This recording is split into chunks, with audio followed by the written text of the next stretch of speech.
Halo, selamat pagi semuanya. Perkenalkan, saya Cindy Claudia Putri Simamora, NIM 03 2021 009. Di sini saya akan menjelaskan anatomi fisiologi sistem penginderaan. Sistem indera adalah bagian dari sistem saraf yang berfungsi untuk proses informasi indera. Di dalam sistem indera terdapat reseptor indera, jalur saraf, dan bagian dari otak ikut serta dalam tangkapan indera. Umumnya, sistem indera yang dikenal adalah penglihatan, pendengaran, penciuman, pengecapan, dan peraba. Yang pertama yaitu kita membahas sistem penginderaan mata. Adapun alat tambahan mata terdiri atas alis mata, yaitu ini, atau supercilium, adalah rambut kasar yang terdapat di atas mata, berfungsi untuk memperindah dan melindungi dari keringat. Yang kedua ada kelopak mata atau palpebra, bagian yang dapat digerakkan untuk membuka dan menutup mata. Yang ketiga ada bulu mata atau ciliae, ialah terletak pada kelopak mata, berfungsi untuk memperindah mata. Yang keempat yaitu ada aparatus lacrimaris atau saluran air mata yang berfungsi untuk membasahi dan membersihkan bola mata. Bola mata mempunyai diameter 24-25 mm. Adapun bagian bola mata yang pertama yaitu kornea. Bisa kita lihat pada gambar, ini dia kornea, yang berfungsi untuk melewatkan cahaya yang masuk dari luar.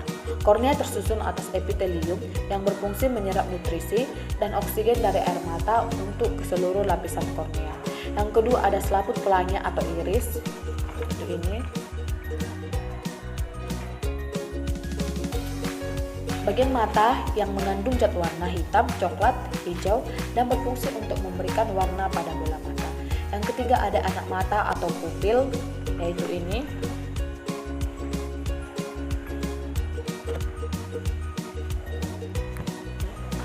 Yang berfungsi dalam mengatur besar kecilnya cahaya yang masuk.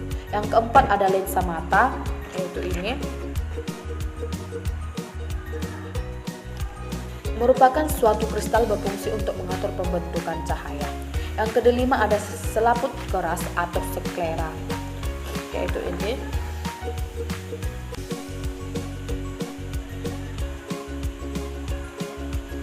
Yang berfungsi untuk melindungi bagian dalam bola mata. Yang keenam ada selaput koroid, yaitu ini. Selaput koroid yang terletak di antara retina dan sklera yang berfungsi memberikan nutrisi pada retina. Yang ketujuh ada bintik kuning, yaitu ini. Bagian yang sangat mudah menerima cahaya yang masuk. Yang kedelapan ada selaput jala atau retina, yaitu ini.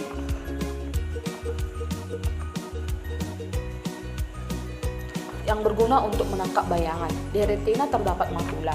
Makula merupakan bagian yang terdapat di tengah retina. Bagian ini sangat berperan dalam penglihatan kita dan memungkinkan kita untuk melihat objek dengan baik. Dan yang terakhir yaitu ada saraf optik, yaitu ini. Bagian ini berfungsi membawa semua informasi visual yang dikumpulkan oleh retina ke otak.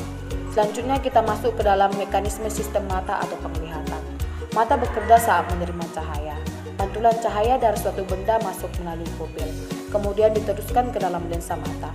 Setelah itu lensa mata mengarahkan cahaya sehingga bayangan benda jatuh pada retina. Bayangan yang jatuh pada retina akan menghasilkan sinyal saraf dalam mozaik fotoreseptor di bagian lain retina.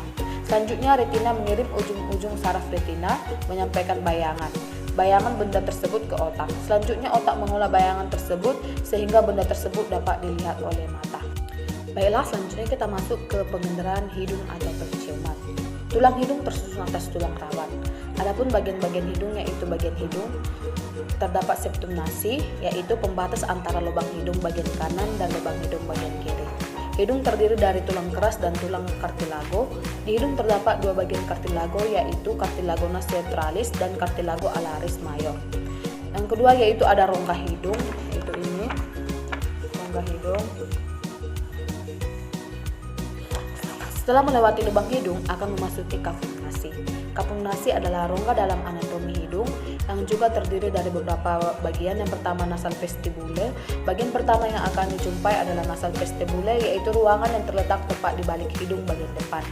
Nasal vestibule ini dilapisi oleh jaringan epitel yang memiliki bulu-bulu. Bulu-bulu ini disebut dengan bulu hidung atau silia. Di dalam nasal vestibule ini terdapat bulu hidung dalam jumlah yang banyak. Bulu hidung berfungsi menyaring benda asing yang udara masuk ke rongga hidung. Selanjutnya yaitu ada konka, yaitu ini konka. Konka adalah lekukan rongga hidung bagian dalam dan memiliki 3 bagian, yaitu superior atau atas, bagian tengah, dan bagian inferior atau bawah. Di sini pula saraf olfaktori atau saraf penciuman. Lalu konka akan mendeteksi bau dari udara yang masuk. Yang ketiga ada membran mukosa, yaitu ini. Fungsi dari membran mukosa adalah menghasilkan lendir yang kita kenal dengan sebutan ingus atau mukus. Fungsi dari lendir tersebut adalah menangkap benda-benda asing yang masuk ke dalam hidung. Yang keempat ada sinus, yaitu ini. Adalah rongga yang terletak di dekat hidung. Fungsi sinus adalah menghasilkan lendir untuk melembabkan hidung. Mekanisme kerja hidung saat menghirup udara untuk bernapas, bau sekitar juga ikut ke dalam hidung. Di dalam rongga hidung, udara akan disaring oleh silia dan bau akan larut di dalam lendir. Setelah itu, rangsangan bau tersebut akan diterima oleh ujung-ujung saraf pembau serta diteruskan ke pusat penciuman dan saraf pembau dan disalurkan ke otak. Setelah itu, otaklah yang memproses ingatan akan bau tersebut sehingga manusia mengetahui dan dapat membawa aroma tersebut. Baiklah, selanjutnya kita masuk ke dalam indera pengucap. Merupakan kumpulan otot rangka pada bagian kalidan mulut yang terdapat membantu pencernaan makanan dengan mengunyah dan menelan. Reseptor lidah adalah papila atau tonjolan yang terletak di permukaan lidah, yaitu ini, papila atau tonjolan. Dan di dalamnya terdapat tunas pengecap yang peka terhadap molekul yang dapat larut. Di daerah inilah terdapat ujung-ujung saraf pengecap. Papila terbagi menjadi 3, yaitu papila fungiform, yaitu ini di sini, yang berbentuk seperti benang halus. Yang kedua yaitu papila filiform, yaitu di sini, yang berbentuk bulat tersusun seperti huruf V di belakang lidah. Yang terakhir ada papila circumvallata berbentuk seperti jamur.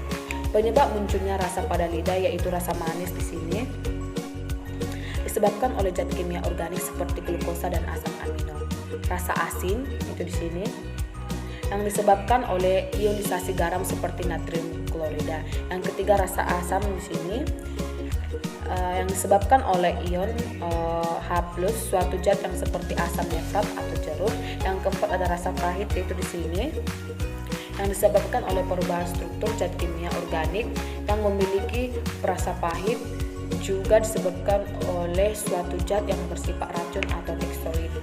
Indera pengecap terbagi menjadi 2 kelompok, yaitu 2 kelompok otot. Yang pertama otot intrinsik yang akan melakukan gerakan halus mengubah bentuk lidah seperti memendek, memanjang atau bulat. Yang kedua otot intrinsik akan membuat lidah bisa bergerak mengelilingi rongga mulut. Lidah ini yang akan mengaduk makanan, menekan ke langit-langit serta mendorong ke faring. Adapun mekanisme lidah, jalannya rangsangan berupa rasa. Yang pertama molekul makanan dan minuman larut di dalam air liur.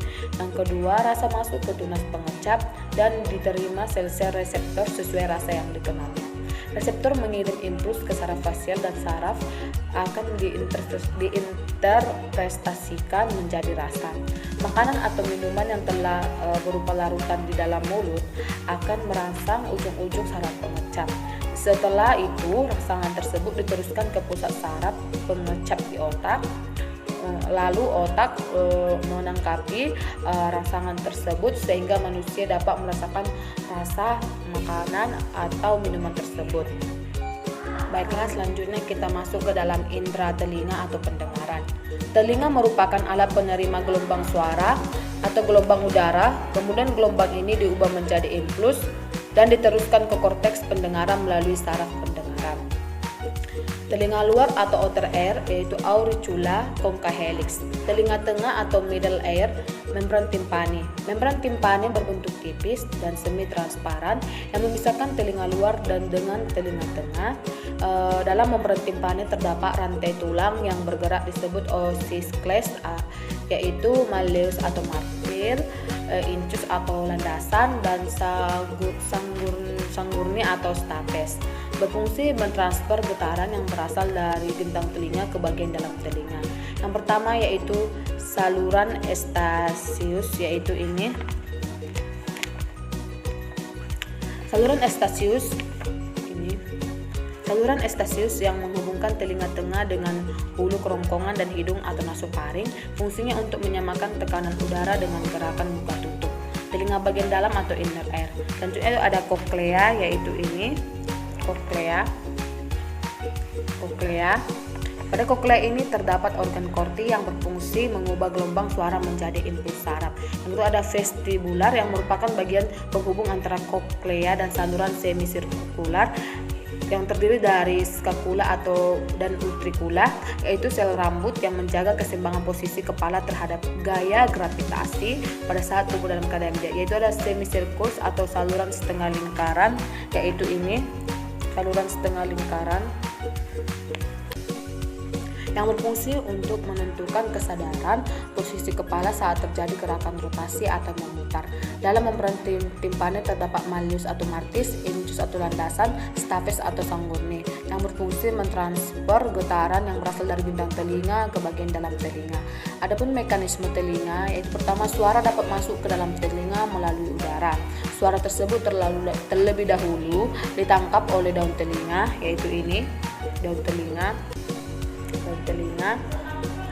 atau auricula yang berada di bagian luar telinga, lalu diteruskan ke gendang telinga atau membran timpani, yaitu ini gendang telinga. Akibatnya gendang telinga bergetar, kemudian getaran tersebut diteruskan oleh tulang pendengaran ke telinga bagian dalam, tepatnya ke ujung saraf. Oleh ujung saraf, getaran tersebut disampaikan ke otak agar diolah sehingga manusia dapat mendengar. Baiklah, selanjutnya kita masuk ke dalam indera peraba atau kulit. Sistem integumen merupakan sistem paling luas di mana fungsinya yaitu melindungi dari cahaya matahari dan mikroorganisme dan menjaga keseimbangan tubuh. Adapun cakupan kulit yaitu kulit pembungkus, permukaan tubuh, kuku, dan kelenjar. Kulit berhubungan dengan selaput lendir. Fungsi kulit yang paling penting yaitu yang pertama untuk melindungi struktur internal, yang kedua mencegah masuknya kuman penyebab penyakit, yang ketiga mengatur suhu tubuh, dan yang keempat melakukan proses ekskresi melalui keringat, dan kelima yaitu melindungi bahaya dari sinar matahari. Integumen membuat lapisan terluar pada tubuh. Integumen terbagi menjadi tiga, yaitu epidermis, yaitu ini epidermis, dermis, dan jaringan subcutaneus. Yang pertama yaitu epidermis. Epidermis merupakan lapisan terluar dari kulit. Lapisan epidermis terdiri dari lapisan stratum atau korneum, yang mana lapisan ini terdiri dari lapisan sel tanduk atau kreatinin yang efektif untuk mencegah penguapan air dari lapisan lebih dalam. Yang kedua ada lapisan stratum, yang mana lapisan ini merupakan lapisan pelindung yang mencegah kulit dari kerusakan dari sinar UV. Yang ketiga ada lapisan stratum granulosum. Lapisan ini merupakan tempat sel kulit menghasilkan lemak dan molekul lainnya. Molekul ini juga menghambat masuknya bakteri ke dalam tubuh. Yang keempat ada stratum spinosum. Pada lapisan ini terdapat kreatinosit yang berfungsi untuk memperkuat protein. Yang kelima ada stratum basale, yang mana lapisan ini merupakan lapisan yang terdalam dari bagian epidermis yang aktif membentuk sel kulit. Lapisan integumen yang kedua yaitu ada dermis. Struktur dermis yaitu kelenjar sebasea yang berfungsi mengeluarkan zat minyak yang disebut sebum agar kulit tidak kering dan mengatur suhu tubuh. Yang kedua folikel rambut yang merupakan pori-pori pada kulit dan menjadi tempat tumbuhnya rambut. Adapun bagian-bagian saraf yang akan mengirimkan rangsangan ke otak yaitu peka terhadap rangsangan, peka terhadap sentuhan, ujung saraf bebas yang peka pada dingin, reseptor-reseptor dingin. Selanjutnya yaitu kelenjar keringat atau sweat belt terbagi menjadi dua, yaitu kelenjar keringat ekrin tersebar di seluruh tubuh kecuali lapisan dalam telinga luar, telapak tangan, dan telapak kaki dan dahi. Dan kedua yaitu kelenjar keringat apokrin keringat. Kelenjar ini menghasilkan keringat yang mengandung lemak, terutama terletak di ketiak dan di sekitar alat kelamin. Aktivitas kelenjar menghasilkan bau karena bakteri memecah komponen kelenjar apokrin. Lapisan hipodermis yaitu ini. merupakan lapisan bawah kulit atau fasial superficial. Bagian orange merupakan lobus lemak membentuk bantalan lemak. Dan lapisan hipodermis ini membentuk pembuluh vena dan arteri. Saraf yang berjalan sejajar dengan permukaan kulit di bawah dermis. Seperti yang kita ketahui bahwa kulit merupakan salah satu alat ekresi. Alat ekresi ini akan mengeluarkan keringat. Mekanisme pengeluaran keringat melalui kulit saat suhu tubuh tinggi atau berada off lingkungan yang panas, kulit akan menerima impuls dan akan mengakibatkan pembuluh darah melebar. Lalu pembuluh darah akan memberikan respon hipotalamus bahwa suhu tubuh sedang panas. Lalu proses pengeluaran keringat akan diatur oleh hipotalamus yang terdapat pada otak. Rangsangan pada otak tersebut akan diteruskan oleh saraf simpatik ke kelenjar keringat. Kelenjar keringat inilah yang akan mengeluarkan keringat tersebut. Baiklah, sekian penjelasan saya mengenai anatomi fisiologi sistem penginderaan.